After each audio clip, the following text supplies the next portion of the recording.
Salam alaikum, bien le bonsoir. Alors nous nous retrouvons maintenant pour le microflash numéro 3. En fait, on va commencer maintenant à entrer dans le vif du sujet. Alors aujourd'hui, en fait, tout simplement, on va un peu essayer de savoir ce que c'est qu'une bactérie. D'accord? Alors je vais commencer par prendre comme repère quelque chose que vous connaissez éventuellement, c'est-à-dire une cellule humaine. Déjà, la première différence, bon, bien sûr, la bactérie, c'est une cellule aussi. Et la première différence, un peu, c'est une différence de taille. C'est-à-dire, voilà, voici un lymphocyte, d'accord, humain, ok. Voici un globule rouge, d'accord. Et puis voilà la bactérie. Regardez déjà, il y a une différence de taille. C'est relativement plus petit. Et puis là, il y a un petit point, je ne sais pas si vous arrivez à le deviner. Bon, on n'est pas dans le système solaire, ok? Alors ça, ce petit point, c'est un peu les virus. Les virus, c'est de l'ordre du nanomètre. Alors, pour les bactéries, c'est 2 micromètres, mais bon, ça peut aller jusqu'à 10 micromètres à plus petit, hein, d'accord? Il y a des bactéries beaucoup plus petites que ça et beaucoup plus grandes. Mais en moyenne, voilà, c'est ça les proportions pour vous donner un repère, hein. Bon, un lymphocyte, c'est un globule blanc, d'accord? Pour ceux qui n'ont pas encore fait leur immunologie. Mais bon, déjà, il y a la différence de taille. Mais surtout, voilà. Bien sûr, la bactérie, ici, elle est relativement beaucoup plus agrandie pour des raisons pédagogiques, pour que cela puisse être plus clair. Alors déjà, on va commencer par quelque chose de plus familier, une cellule humaine. Alors, globalement, pour se repérer, déjà, on va essayer de voir ce qu'une bactérie n'a pas par rapport à une cellule humaine. Et déjà, c'est la chose la plus importante. C'est un big warning. C'est quelque chose d'extrêmement important. Une bactérie n'a pas de noyau. On ne parle pas de noyau. D'ailleurs, les cellules qui ont un noyau, on les appelle les eucaryotes. La bactérie a un chromosome. Voilà, on dirait une pelote de laine. C'est un chromosome, comme un spaghetti. Et en fait, c'est pas des eucaryotes, c'est des prokaryotes, si vous voulez, un presque noyau. D'ailleurs, j'aime bien la description de l'Arabia, je la trouve assez démonstratrice. C'est Bida'iyat Nawat. Voilà. Ou la Shabihat Nawat. Parce que c'est pas un vrai noyau. Voilà. Le noyau, dans une cellule humaine, il y a un nucléole, il y a l'enveloppe nucléaire, il y a la chromatine, les pores nucléaires. Là, la bactérie n'a pas de noyau. C'est extrêmement important à savoir. Une bactérie n'a pas de noyau, c'est juste un chromosome. On peut lui donner des noms, on peut l'appeler le nucléoïde, on peut l'appeler le nucléoplasme ou tout simplement le chromosome bactérien. Déjà, la première des choses, elle n'a pas de noyau, c'est fondamental. Si vous parlez d'un noyau chez une bactérie, c'est que ce n'est pas une bactérie. D'accord? Et puis en matière d'organites, alors chez la bactérie, il n'y a pas de réticulum endoplasmique. Ça n'existe pas chez les bactéries. Il n'y a pas de mitochondrie non plus. Ça n'existe pas non plus chez les bactéries. Et il n'y a pas d'appareil de Golgi. En fait, si on devait faire ici, ce qu'on pourrait retrouver chez la bactérie, c'est le ribosome. D'accord? Vous voyez ces petits boutons rouges, on peut les retrouver dans le cytoplasme bactérien. D'accord?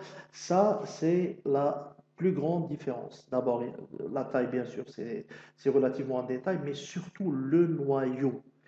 La bactérie n'a pas de noyau, c'est juste un chromosome, d'accord? Et puis, on ne trouve pas de mitochondrie ou de réticulum endoplasmique ou d'appareil de Golgi chez la bactérie. Maintenant, on va aller plus loin. Alors voilà, là, on va s'intéresser exclusivement à la bactérie. Alors, شوفوا معايا. Ne pas connaître la structure bactérienne, c'est tout simplement ne pas comprendre les antibiotiques. Parce que pour comprendre les antibiotiques, il faut comprendre la structure bactérienne. Parce que souvent, les antibiotiques agissent sur des structures bactériennes. D'accord? Alors, il faut savoir que en plus de la connaissance des antibiotiques, il y a aussi la compréhension de certains phénomènes physiopathologiques qu'on ne pourra jamais comprendre si on ne connaît pas la structure bactérienne. Alors, voici une bactérie. Alors, on va commencer de l'intérieur vers l'extérieur. Alors ici, on retrouve notre chromosome bactérien, d'accord? le nucléoïde ou le nucléoplasme. Et puis en bleu, c'est le cytoplasme, d'accord? Et puis en vert, c'est la membrane cytoplasmique, d'accord? Bien sûr, alors vous devinez ici ces petits points, d'accord? Les petits points, c'est les ribosomes. Je vous rappelle que le ribosome, c'est là où il y a l'introduction d'ARN messager en protéines. Hein, petit rappel de la terminale, éventuellement de la première année de médecine. D'accord? Les chromosomes, tout ça, c'est des cibles pour des antibiotiques. Et puis la membrane cytoplasmique en vert. Et puis, regardez en jaune. Alors, en jaune, ça, c'est la paroi bactérienne. Alors, la paroi bactérienne, c'est une structure très importante pour les bactéries. Il faut savoir que les bactéries, leur membrane cytoplasmique ne contient pas de cholestérol. Elles ne peuvent pas avoir de forme. Ce qui leur donne leur forme, c'est la paroi bactérienne. Et il y a beaucoup d'antibiotiques qui agissent sur la paroi bactérienne. Par exemple, des antibiotiques que vous connaissez, amoxicilline, pénicilline, les bêta-lactamines. C'est vraiment une structure très, très importante. Et entre ce feuillet jaune et ce feuillet vert, en fait, il y a un espace ici qui n'est pas dessiné, on appelle ça le périplasme. Le périplasme, si vous voulez, c'est un peu l'entourage. La bactérie, c'est un espace qu'elle gère. C'est l'intermédiaire entre l'extérieur et l'intérieur, si vous voulez. D'accord? Alors, là, ce qui est en jaune, je me répète, c'est la paroi bactérienne. Et puis, ce qui est en rouge, d'accord, c'est la capsule bactérienne. D'accord? Donc, si vous voulez, l'enveloppe bactérienne, on trouve trois structures. La membrane cytoplasmique, la paroi bactérienne et la capsule bactérienne. D'accord? Si vous voulez, elle n'a pas peur de mettre plusieurs vêtements à la fois. Hein. OK? Et puis, regardez. Ici, voilà la membrane cytoplasmique en vert. Et puis là, regardez, il y a des excroissances. D'accord? Il y a des choses, il y a des prolongements cytoplasmiques qui vont à l'extérieur. En fait, on appelle ça le jam' pili. المفرد تاعها pilus. Il a des fonctions particulières. Globalement, c'est هذوما الصبعتين تاع la bactérie. D'accord? C'est les doigts de la bactérie. La bactérie, pour qu'elle puisse adhérer au tissu humain pour l'infecter, éventuellement, elle a besoin de ces pili. D'accord? Si vous voulez, vous pouvez les comparer aussi les tentacules du poulpe. Hein? D'accord? C'est un peu ses doigts avec des ventouses pour qu'elles puissent se coller. Donc les pili. Et puis regardez aussi ici, ça c'est un prolongement de la membrane cytoplasmique. En fait, on appelle ça un flagelle. Voilà. Ça sert à bouger. Donc la bactérie se sert de ça pour bouger.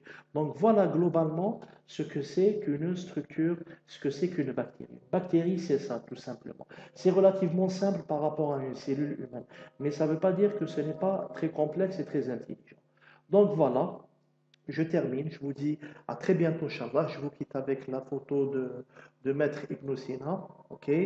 Et à la prochaine où je reviendrai moi-même pour vous dessiner une bactérie pas très belle. Voilà, j'appellerai mon prochain microflash mon dessin pas beau de bactérie où je reviendrai sur certaines structures.